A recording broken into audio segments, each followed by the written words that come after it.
Seriously? Damay ako? Oh, no thanks. Bakit naman? Hindi naman nabago sa ito, diba? Marie, lagi natin tong ginagawa. Do you think it's too much? Too much? No! Kung yung katulad nating mayaman, nabubuli ko pa. What more yung kagaya niya? Di mas worse. Mas exciting. Cold-hearted ka talaga. Tama ba yung narinig ko? Tinawag akong cold-hearted ni Himari. Wow! Para namang di ko siya dati lagi nakakasama.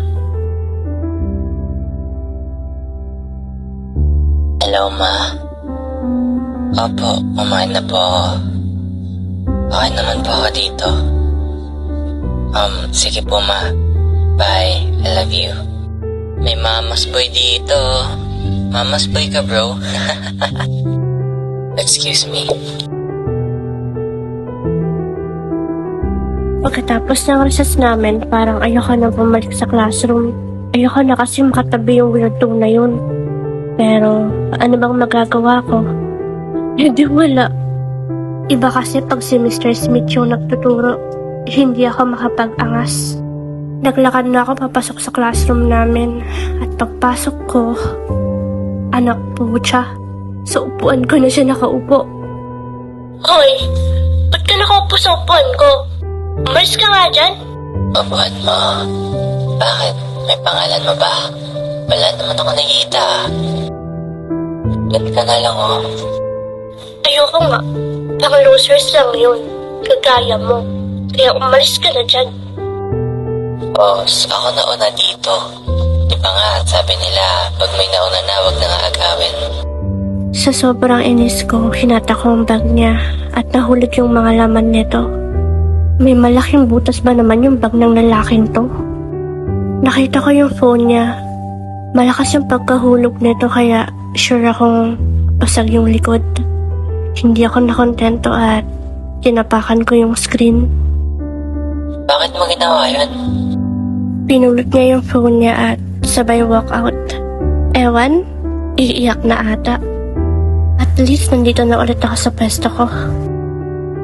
Oh my gosh, Aiko! What? Dahil lang sa upuan, gagawin mo yon. Apaka-immature mo. Now, he might lose his phone because of you. Pinulot ni Himari yung ibang gamit na nahulog sa bag ng weirdo. At inayos niya pa talaga. Wow! Don't tell me type mo yun. Pero hindi niya na ako pinansin. Diretso na siya agad sa upuan niya. Di wow. Good afternoon, class. Good afternoon, sir. Where is Mr. Bautista?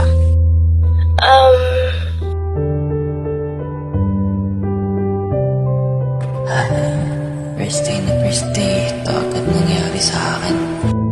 Naglakad ako papuntang CR at tinignan ko ang CP ko.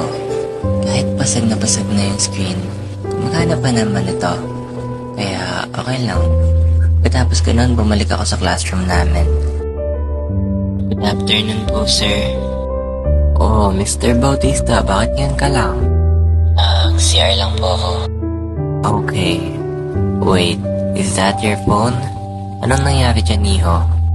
Nahulog lang po. Okay, bili ka na lang ulit ng bago. And paalala ko lang pala, phones are not allowed in my class. Sana nilagay mo na lang sa locker mo. Sorry po, sir.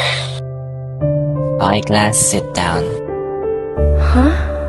Hindi niya sinabing ako yung may kasalanan? Okay, class, instead of reviewing our last topic, we will gonna have a quick discussion about cell. Can anyone tell me what is the powerhouse of the cell? Miss Aiko, kanina ka pa nakatulala. Sagutin mo yung tanong ko. Sir, hindi ko na po alam. Ay, naku, Miss Aiko. Tulungan mo nga siya, Sak, Iho. Sir, mitochondria po. Very good, Iho.